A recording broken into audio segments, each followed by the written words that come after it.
Voilà, pour l'instant, je pense qu'on est prêt. On est prêt à aller à la première entrevue donc avec Alain Gignac. Il est directeur du département et professeur titulaire de la Faculté des Arts et des Sciences de l'Institut d'études religieuses de l'Université de Montréal.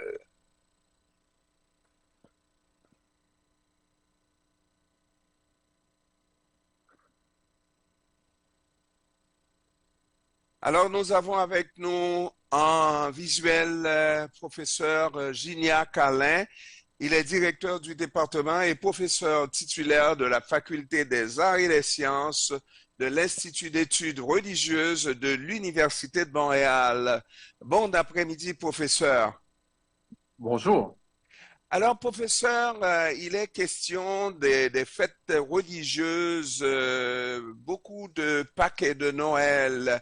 La Commission des droits de la personne, dans un document, parle de la célébration de Noël et de Pâques comme étant des fêtes qui occupent une place importante, prépondérante même au Canada, et dit qu'il n'y a aucune autre fête chrétienne, aucune autre fête religieuse, pardon, qui occupe une telle place au Canada et estime qu'il s'agit vraiment d'une situation de discrimination religieuse. Est-ce que vous êtes de cet avis, professeur? Ben, écoutez, j'aurais deux choses à nuancer. D'abord, il faut contextualiser, finalement. La Commission des droits de la personne, elle fait son travail et techniquement, elle a raison. En fait, ça porte sur les injustices, hein, les discriminations possibles des minorités au Canada, dans l'ensemble du Canada. Et donc, c'est juste, je crois, un paragraphe ou même une ligne où elle donne comme exemple que effectivement, il y a des fêtes chômées pour tout le monde au Canada qui ont une origine religieuse. Et à ce moment-là, c'est vrai que techniquement, les musulmans, les juifs, les sikhs, par exemple, n'ont pas dans le calendrier civil des congés civils qui correspondent à leurs congés religieux ou à leurs fêtes religieuses. Vous voyez, par exemple, même la fête de Pâques et la fête de Noël, pour les orthodoxes chrétiens, c'est pas la même date parce qu'ils n'ont pas le même calendrier. Ils sont restés au plan liturgique au calendrier julien. Alors, Noël orthodoxe et Pâques orthodoxe sont toujours en décalage par rapport au calendrier catholique et protestant. Bon, par ailleurs, moi, ce que je vous dirais, c'est que oui, les fêtes religieuses que nous avons, il y a l'Action de grâce qui est d'origine chrétienne, plutôt protestante, que tout le monde célèbre. Il y a Noël. On pourrait même rajouter le 1er janvier, j'y reviendrai. Puis ensuite, il y a la fête de Pâques. Et il y a aussi la Saint-Jean au Québec. Hein?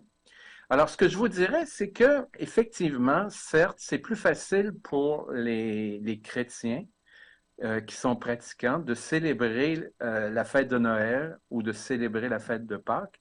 Mais je vous rappelle que la pratique religieuse, en tout cas du côté catholique, est tombée à 5% de la population.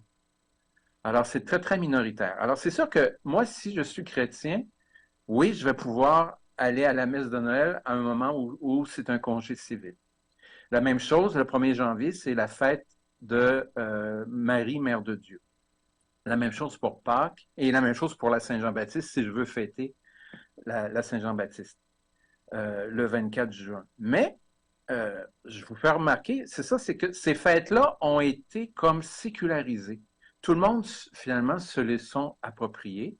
C'est-à-dire que l'action de grâce, bon, ben, tout le monde peut rendre grâce pour ce qui va bien dans sa vie, qu'il croit ou non à une divinité. Alors ça, c'est un congé quand même, comme je vous dis, qui est d'origine protestante, chrétienne, mais qui est pas mal neutre comme congé. La fête de Noël, ben, vous savez, notre calendrier est fait comme ça. On a Noël puis le jour de l'an. C'est l'entre-deux de l'hiver. C'est un congé pour tout le monde.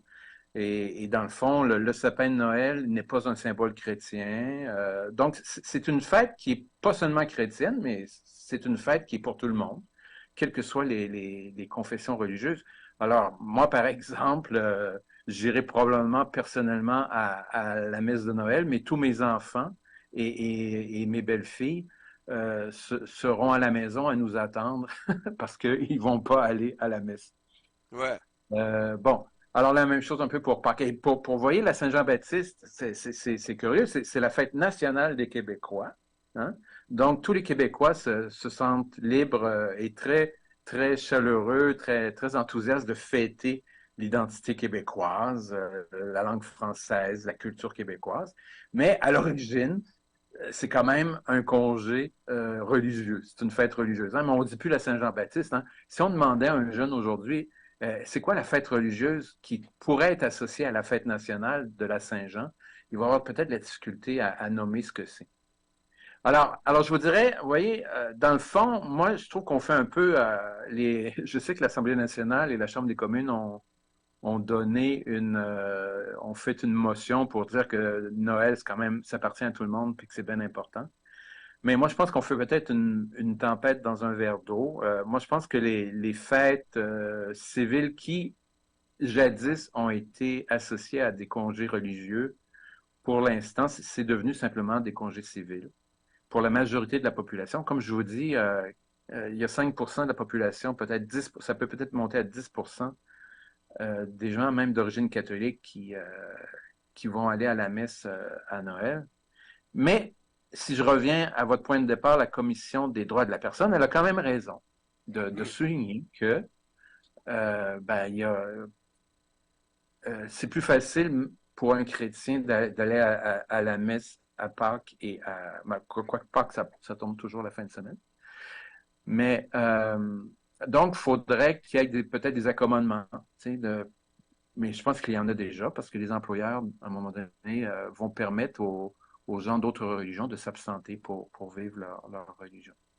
À la vérité, professeur, si on regarde la chose d'un point de vue pratico-pratique, ce que nous vivons en réalité, ces fêtes religieuses sont beaucoup plus des fêtes commerciales que religieuses. Les gens y vont pour avoir du plaisir, pour se faire belle ou pour alors fêter la fête du Québec. Et dans ce cas-ci, c'est tous les Québécois de toutes les confessions. Si vous voulez vous exclure, c'est à vous exclure, mais tout le monde est invité. Mais lorsqu'il s'agit de fêtes religieuses spécifiquement, dans un État qui se déclare laïque et qu'on constate qu'on fête des fêtes religieuses, c'est là où ça devient un petit peu difficile à suivre.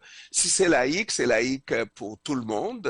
Si c'est religieux, mais alors on dira qu'on fait le choix de la religion qu'on veut bien célébrer, mais pas que ça soit égal pour tout le monde.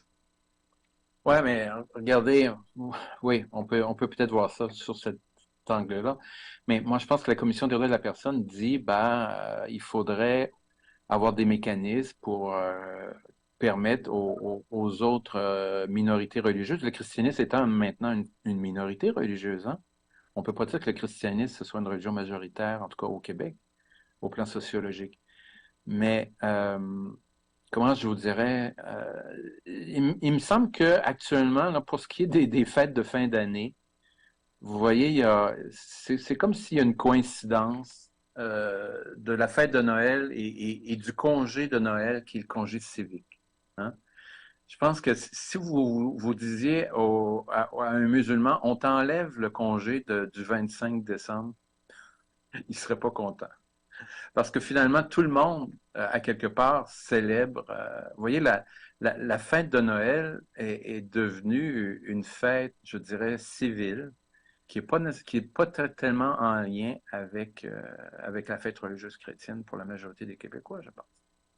Mais lorsqu'on regarde les deux chartes québécoises et canadiennes, et ça, véritablement, c'est clair que nul n'a le droit de discriminer de par la religion, la couleur de la peau et tout ça, là. Et lorsqu'on on accorde une prépondérance à une religion, parce que assez bizarrement, tout coïncide toutes les fêtes, entre autres chômées, coïncident avec des fêtes chrétiennes, donc on peut comprendre, et si on n'est pas hypocrite, on devrait pouvoir le dire, que la religion chrétienne a préséance dans la culture canadienne québécoise. Ouais, mais comme j'essaie de vous expliquer, regardez là, l'action de grâce, est-ce que c'est religieux pour les gens? Euh, L'action de grâce est fêtée un peu en décalage au Canada par rapport à l'action de grâce des États-Unis. Si vous prenez la fête de Pâques, c'est le lundi qui est chômé. Alors, vous voyez, ça, pour un chrétien, là, qui veut, par exemple, un catholique, qui veut faire ce qu'on appelle le Triduum pascal, la montée vers Pâques, c'est jeudi saint, vendredi, samedi, dimanche. Alors, c'est 4 jours de fête pour revivre la dernière semaine, les derniers moments de Jésus de Nazareth sur terre. Donc, et fêter bien sûr sa résurrection pour ceux qui y croient. Vous voyez, les chrétiens n'ont pas congé le vendredi, généralement. Ils n'ont pas congé le jeudi. Faut qu'ils prennent congé s'ils veulent aller le vendredi à la célébration de la passion de Jésus. Et le congé civique, il est le lundi. Alors, vous voyez, c'est associé, oui, vous voyez, c'est comme une coïncidence maintenant. C'est associé à la fête de Pâques, catholique et protestante, mais c'est comme un peu indépendant. Vous voyez? C'est comme le jour de l'an. Le jour de l'an, c'est pas une fête religieuse. Mais pourtant, il y a une célébration religieuse qui est associée au 1er janvier, comme je vous ai dit, Marie, Mère de Dieu. Puis pour mon grand-père à moi, c'était très, très important d'aller à la messe ce jour-là, le jour de l'an. Mais le jour de l'an, c'est le jour de l'an pour tout le monde, oui. On pourrait dire que c'est discriminatoire, oui, si on pousse trop loin la logique. Euh, le calendrier dans lequel nous vivons, c'est le calendrier chrétien. C'est même le calendrier catholique grégorien. Comme je vous ai dit tout à l'heure, les orthodoxes ont un autre calendrier qu'on appelle le calendrier julien. Alors, les Juifs pourraient dire, par exemple, que il faudrait le premier de l'an devrait être à l'automne. Puis, ça serait encore plus compliqué un peu du côté musulman parce que le premier de l'an, eux, ils ont un calendrier qui se promène tout au long je dirais, l'année des saisons. Vous savez, le fameux Ramadan, par exemple, il est jamais au même moment. On pourrait pas dire que le dernier jour du Ramadan, qui est une très grande fête importante pour les musulmans, ça soit une fête civile, parce que ce ne serait jamais la même date d'une année à l'autre. Mm. Le Ramadan, à un moment donné, ces temps-ci, il est plutôt, je crois, en hiver, mais à un moment donné, il va se retrouver en plein été, parce qu'il se promène. Alors, vous voyez, moi, je vous dis que c'est un peu une tempête dans un verre d'eau, mais moi, je pense que l'important, c'est que les employeurs ne pénalisent pas les gens qui voudraient prendre un congé pour une fête religieuse importante. Naturellement, on parle toujours d'accommodation, d'accommodement raisonnable, n'est-ce pas? Mais moi je suis d'accord avec vous à 100% parce que même pour le 1er janvier, mes ancêtres diront que jusqu'au Canada, on fête l'indépendance d'Haïti. Je suis d'origine haïtienne. Ben, vous voyez, ça m'accommode très bien, sauf que à vouloir comment se bomber le torse et prendre une loi pour dire qu'on est un État laïque, empêchant à certains comment officiers de l'État à porter des signes ostentatoires, c'est poussé très loin lorsqu'on regarde qu'il y a des situations qui nous indiquent qu'on n'est pas si laïque que ça. En tout cas, les relents du christianisme sont encore très forts. Et lorsqu'on regarde les abus de ce christianisme, c'est là où on va parler du colonialisme, etc. Et c'est juste de faire cette approche-là. Euh, je trouve qu'il y a quelque chose là. C'est pas juste des chimères là qui sont lancées comme ça par la Commission des droits de la personne. Ben, écoutez, moi, je pense que l'important, c'est qu'il y ait une réflexion, une discussion raisonnable. Moi, je suis très sensible au point de vue des minorités. Mais comme je vous dis, bon, on peut pas renier l'histoire. Nos ancêtres au Québec étaient catholiques. Hein? Bon, ils ne le sont plus.